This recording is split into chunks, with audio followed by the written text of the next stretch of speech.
Welcome back. All right, so this was something I mentioned in a news video. It feels like it was a couple weeks ago now. No idea, though. Days don't matter. So, PDO, which is just a very simple way of saying shooting percent plus save percentage. You add the two together and you get a number. And so there are teams who have had high numbers during the first halves of seasons that have had them come down.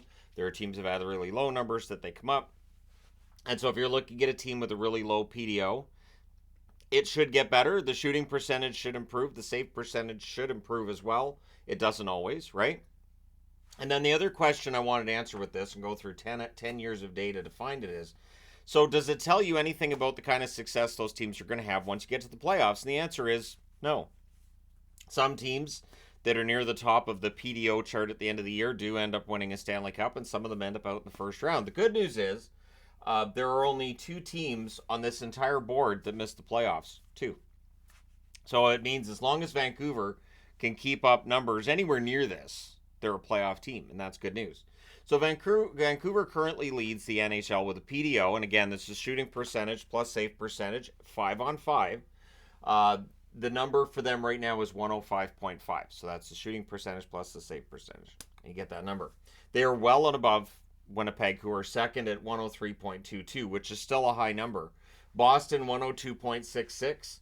And the Arizona Coyotes, 102.07. Nice to see the Coyotes there, which is, that's going to keep you in the playoffs. And they're all in the playoffs. First in the West for Vancouver, third in the West for Winnipeg, first in the East for Boston, and eighth in the West for the Arizona Coyotes.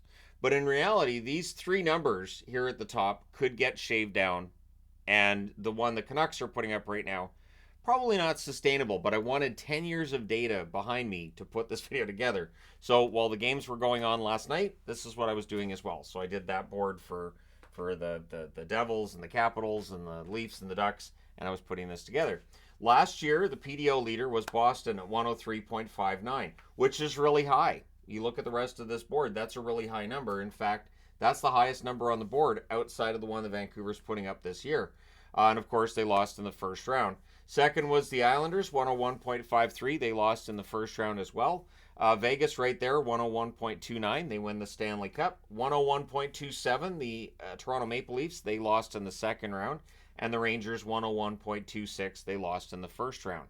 So these numbers are close. And again, 101.5 seems to be a pretty good and sustainable number. Once you get higher, it's rare that a team stays there. But it does happen. 2021, 2022, St. Louis had the highest number in the league at 102.38. They lost in the second round. The Minnesota Wild are right behind them, 102.33. They lost in the first round. The Tampa Bay Lightning, 101.64. They were finalists that year. 101.43 for the Avalanche, who won the Stanley Cup. So you have the Cup and the finalists in the top four. So again, if you're a Canuck fan, good news. These are teams that have done well. These are teams that have won. Yes, there are teams that have lost in the first round too, but you're in the mix. 2020, 2021, Minnesota led the league at 102.25. So this has to be at least somewhat frustrating for Wild fans that they've been near the top in PDO 3 times. This time they led at 102.25. Toronto next at 102.1. Both of those teams lost in the first round. Then there's Pittsburgh, 101.81. They lost in the first round as well. The Vegas Golden Knights, 101.72. They got to the semifinals before losing against Montreal. 101.7 for the Washington Capitals, who lost in the first round. So, 3 first-round exits and a semifinalist there. 2019-2020, the leader was Colorado, 102.25. They lost in the second round that year. Tampa Bay, 102.13. And, of course, Stanley Cup win for them. And Tampa Bay shows up on the board a lot.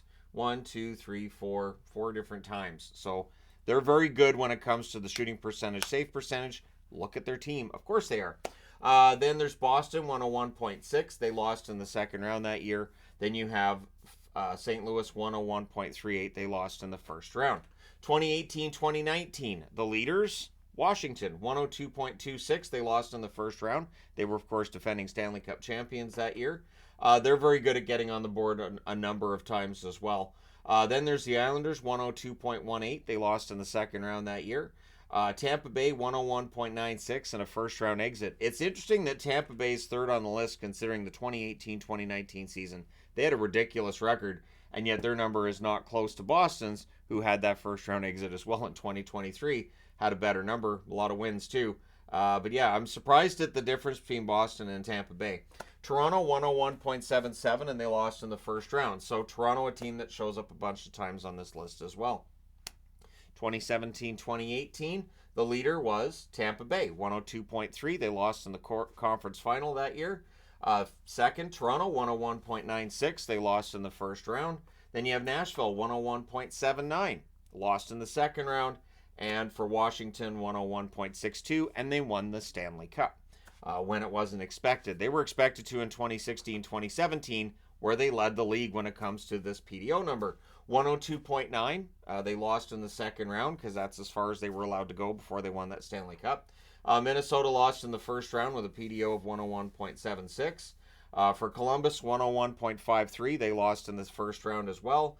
And for Chicago, 101.39. They lost in the first round that year. Of course, famous run by Nashville started with that sweep against the Chicago Blackhawks.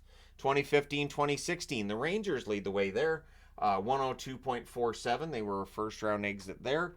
So not really a surprise that with Lundqvist and some of what they were able to do that they'd end up leading the league in a stat like this. Florida was second, 102.12. They lost in the first round. For the Ottawa Senators, this is the first, 101.25. They missed the playoffs.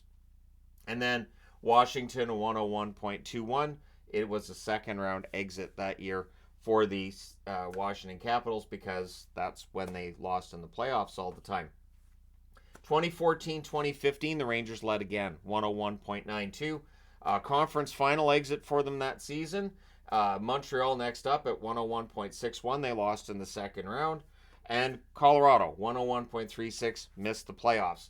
And I think it was the season before that Colorado had a really good PDO stat. In fact, the advanced analytics community was kind of frustrated that Colorado did as well as they did that one year.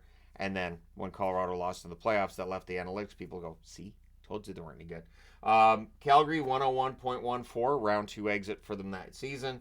Nashville, 101.1, round 1 exit that year. And Ottawa on the board again, 101.05 with a round 1 exit. So, the whole idea behind all of this is simple. Where Vancouver sits at 105.5, you can look at it a couple of ways if you're a Canucks fan.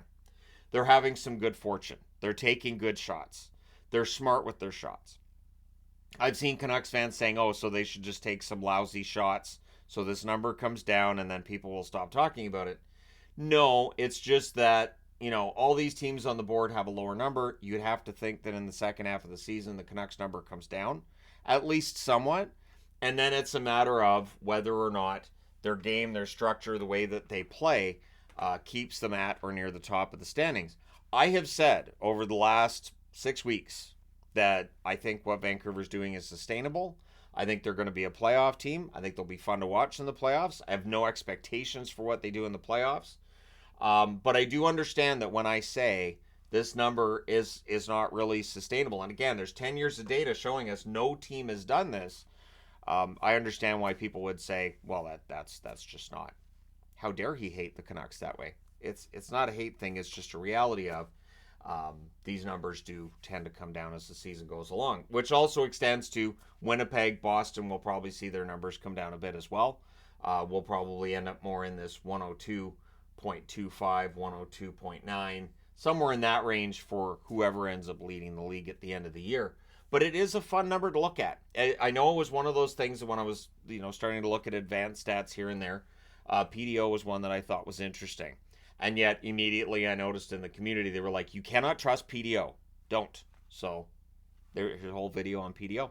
But anyways, let me know your thoughts in the comment section below as always. Do you pay attention to this stat if you are a follower of analytics? Or do you just say, nah, it doesn't really mean a whole lot?